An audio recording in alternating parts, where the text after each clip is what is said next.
Et on va écouter tout de suite le secrétaire général de l'OTAN, Jens Stoltenberg, depuis Bruxelles, conférence de presse. La guerre d'agression de la Russie contre l'Ukraine continue. Pendant 500 jours, Moscou a amené la mort et la destruction au cœur de l'Europe, cherchant à détruire l'Ukraine et à diviser l'OTAN. Notre sommet va envoyer un message clair. L'OTAN est unie et l'agression de la Russie ne réussira pas. Au sommet, nous rendrons l'Ukraine encore plus forte en présentant une vision pour son avenir. Je pense que les dirigeants alliés vont accepter un ensemble contenant 3 éléments pour que l'Ukraine se rapproche de l'OTAN. Premièrement, nous nous mettrons d'accord sur un programme sur plusieurs années, un programme d'assistance pour permettre une interopérabilité complète entre les forces armées ukrainiennes et l'OTAN. Deuxièmement, nous améliorerons nos liens politiques en mettant en place le Conseil OTAN-Ukraine. Troisièmement, je pense que les dirigeants alliés vont réaffirmer que l'Ukraine deviendra un membre de l'OTAN et s'uniront sur la manière de rapprocher l'Ukraine de cet objectif. Les alliés s'engagent à verser 500 millions d'euros déjà pour les besoins urgents, y compris en carburant, en produits médicaux, en équipement de déminage et des ponts mobiles.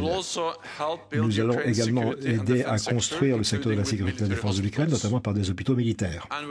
Et nous aiderons l'Ukraine à faire la transition entre les matériels de l'époque soviétique et le matériel de l'OTAN et ses normes. Le président Zelensky participera à la réunion inaugurale du nouveau Conseil Ukraine-OTAN. Ce sera une plateforme pour les consultations et la prise de décision dans la crise. Nous serons tous assis en tant qu'égaux pour faire face à des préoccupations de sécurité que nous partageons. Au sommet, nous prendrons de nouvelles mesures importantes pour renforcer nos relations avec le nouvel équilibre régional de puissance, face à nos 2 grandes principales menaces, la Russie et le terrorisme, le Nord-Atlantique et l'Arctique européen.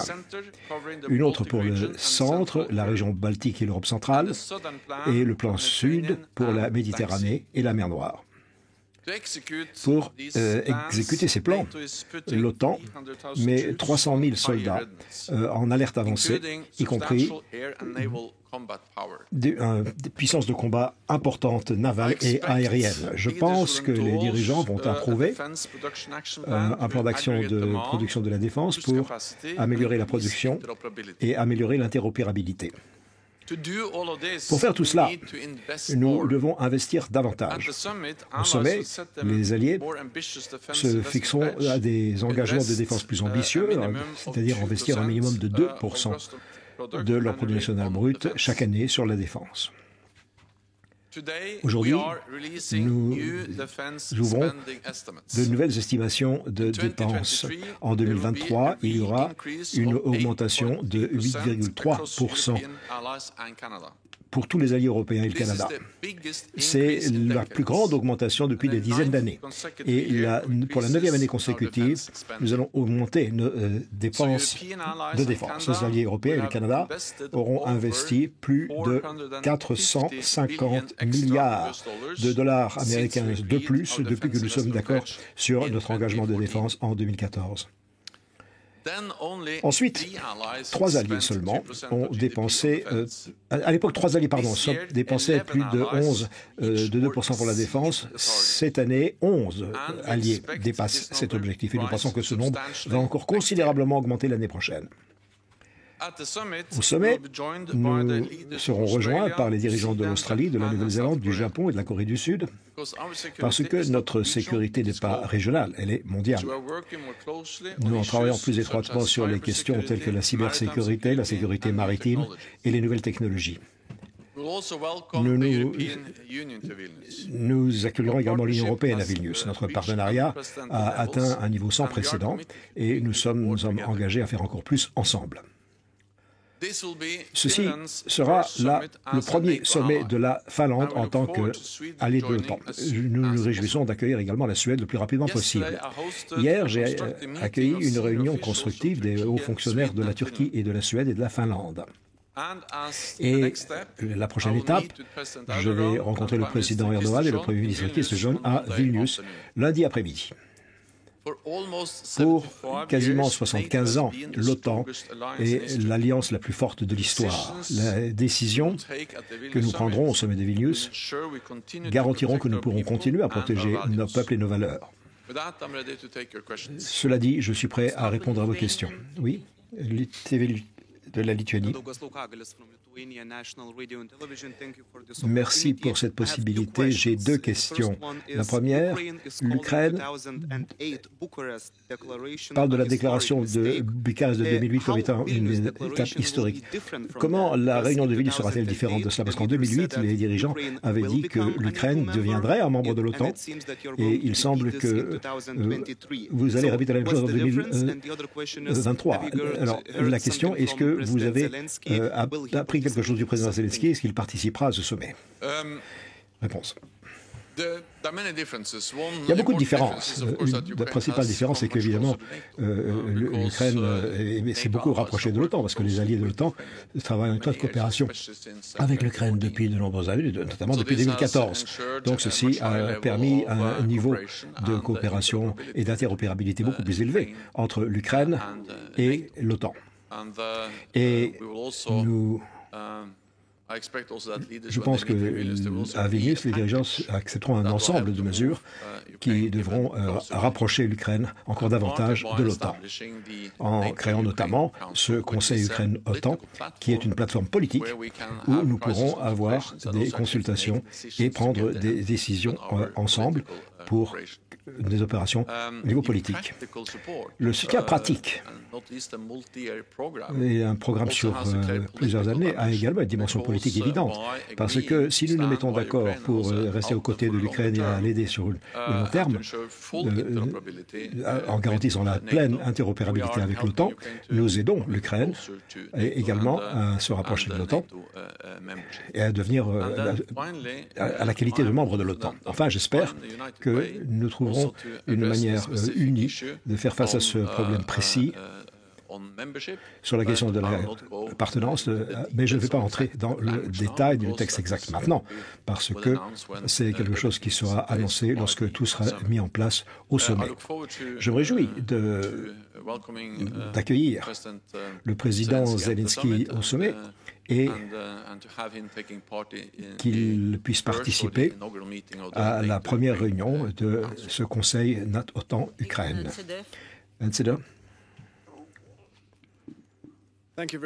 Merci beaucoup, Florian Mahan, de la télévision allemande. Première question, M. Stoltenberg.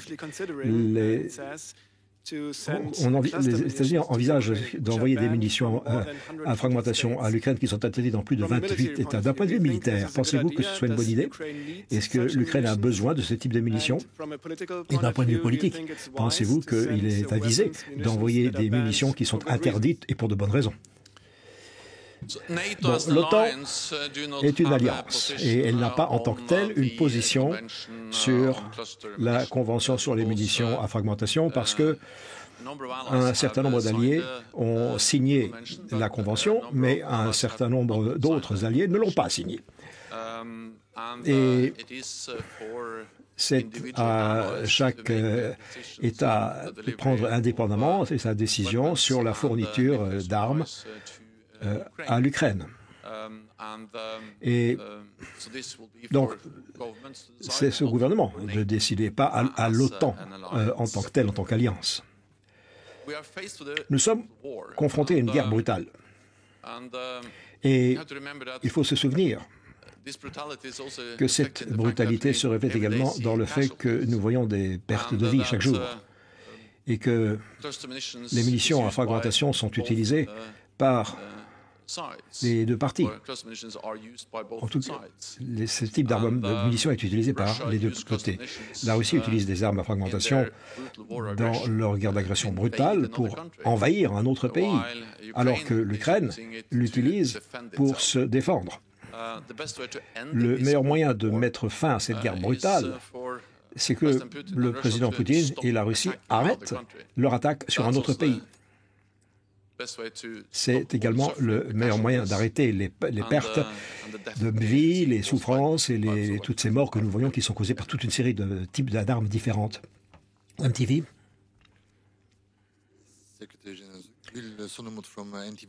NTV Turquie. La réunion d'hier avec la Suède a été a quelque peu brisé la glace avec la Turquie. Et on a également entendu la déclaration du ministre de la Turquie et de son collègue suédois. Mais il reste une différence quand même. Comment est-ce qu'on va combler cette différence d'ici à lundi prochain? Et quel est le type de pression que l'on peut faire sur la Suède pour que, d'une manière ou d'une autre, elle puisse répondre aux préoccupations de la Turquie? Merci. Bon, pour moi, je pense que des mots comme constructif, c'est mieux que de briser la glace, pour parler de la réunion d'hier. Nous avons eu une bonne réunion, une réunion constructive, et nous avons fait des progrès. Et je suis certain que nous allons continuer à faire des progrès, mais il reste encore des lacunes à combler. C'est la raison pour laquelle j'ai invité le président Erdogan et le Premier ministre Kılıçdaroğlu à se rencontrer lundi, d'ici quelques jours, donc à Vilnius, et nous allons nous rencontrer tous les trois avec nos experts pour examiner les détails des questions concrètes et là où il y a des différences entre la position de la Suède et la position de la Turquie, et c'est la manière de surmonter les différends lorsqu'il y en a, comme c'est le cas en ce qui concerne la question de la ratification finale de l'acte d'adhésion de la Suède à l'OTAN.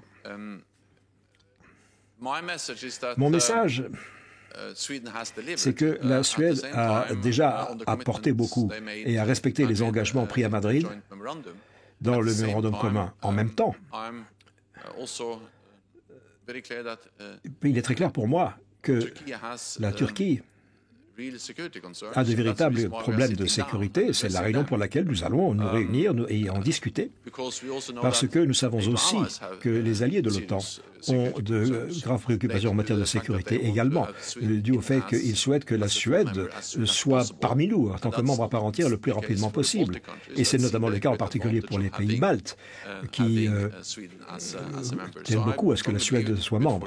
Je pense que ce serait une bonne chose pour la Suède, ce serait une bonne chose pour chacun des pays nordiques, pour la région baltique, et que ce serait bon pour l'OTAN et donc la Turquie que la Suède soit membre le plus rapidement possible. Oui.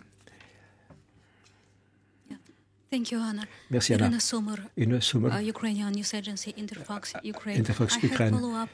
J'ai une question de suivi en ce qui concerne la déclaration qui a été faite. Je sens que vous ne pouvez pas faire de commentaires sur le texte qui sera publié concernant l'appartenance de la Suède. Est-ce que vous pouvez nous dire jusqu'où, à quel point les Alliés sont avancés en ce qui concerne le libellé de la déclaration, le texte de la déclaration, en ce qui concerne l'appartenance de l'Ukraine? Et ce serait également une bonne chose pour Kiev. Eh bien, nous sommes, comme toujours, au sommet de l'OTAN, en train de faire des consultations et de travailler sur un texte exact. C'est comme ça qu'on prend les décisions. Nous sommes 31 alliés. Et bien sûr, nous avons des contacts étroits avec l'Ukraine. Mais les alliés sont en train de faire des consultations sur le texte exact pour un communiqué. Je suis persuadé que nous trouverons une manière unie d'avancer, et notamment sur la manière dont nous pourrons faire avancer l'Ukraine vers son objectif de devenir membre de l'Alliance. Je pense également, comme je l'ai dit, qu'il y aura des décisions prises pour un soutien concret, pratique, mais cela a également une certaine dimension qui touche à l'aspect politique, parce que plus d'interopérabilité, un programme de plusieurs années entre les forces de l'Ukraine et de l'OTAN ne manquera pas de rapprocher l'Ukraine de l'OTAN, évidemment. Et les liens avec le Conseil Ukraine-OTAN vont également permettre de rapprocher l'Ukraine et l'OTAN. Donc, le texte exact, les mots spécifiques seront rendus publics lorsque nous nous serons mis d'accord et lorsque la déclaration aura été approuvée par tous les dirigeants la semaine prochaine. Mais je suis persuadé que ça là enverra un message qui sera clair. Non seulement clair, mais surtout, il faut se souvenir que les Alliés ont déjà donné leur accord à un certain nombre de principes très importants en ce qui concerne l'Ukraine et son appartenance à l'OTAN. Autrement dit, la porte de l'OTAN est ouverte. Nous sommes d'accord sur le fait que l'Ukraine va devenir un membre. Et ça, c'est un message très important. Mais c'est aux alliés de l'OTAN et à l'Ukraine de décider en évitant un veto, bien entendu. La tâche la plus urgente pour tous et les alliés sont tous d'accord là-dessus, c'est que nous sommes derrière l'Ukraine, que nous appuyons l'Ukraine, que nous la soutenons aussi longtemps qu'il le faudra. Car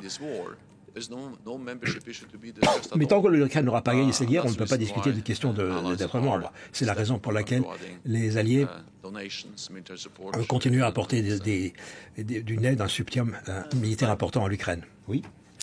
Voilà pour la conférence de presse du secrétaire général de l'OTAN, Jens Stoltenberg. Au sommet de l'OTAN, les 11 et 12 juillet prochains à Vilnius, les dirigeants de l'OTAN vont réaffirmer leur volonté que l'Ukraine devienne membre de l'OTAN. Au menu des discussions également de ce sommet, l'adhésion de la Suède, qui bute toujours sur le veto du président turc Erdogan. On en parle